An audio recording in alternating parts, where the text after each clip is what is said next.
Trump প্রশাসনের সঙ্গে বাণিজ্য যুদ্ধ তীব্র হওয়ার মধ্যেই যুক্তরাষ্ট্রে বিদ্যুৎ রপ্তানি বন্ধের হুমকি দিয়েছেন কানাডার অন্টারিও প্রদেশের প্রিমিয়ার ডগ ফোর্ড।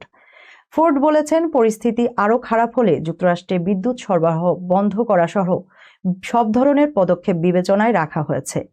অন্টারিও বর্তমানে প্রায় 15 লাখ মার্কিন বাড়ি ও ব্যবসায় বিদ্যুৎ সরবরাহ করে।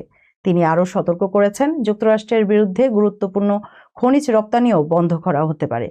এর মধ্যে রয়েছে উচ্চমানের নিকেল ও প্রক্রিয়াজাত ইউরেনিয়াম, যা যুক্তরাষ্ট্রের জাতীয় প্রতিরক্ষার জন্য গুরুত্বপূর্ণ। কানাডা ও যুক্তরাষ্ট্রের বাণিজ্য বিরোধ সাম্প্রতিক দিনগুলোতে আরও তীব্র হয়েছে। কানাডার প্রধানমন্ত্রী মার্ক কার্নি যুক্তরাষ্ট্রের অতিরিক্ত বাণিজ্যিক দাবির কারণে আলোচনা থেকে সরে যাওয়ার পর যুক্তরাষ্ট্র প্রায় $20 মিলিয়ন কানাডীয় পণ্যে 50% শুল্ক আরোপ করেছে। জবাবে কানাডাও পাল্টা শুল্কের প্রস্তুতি নিচ্ছে।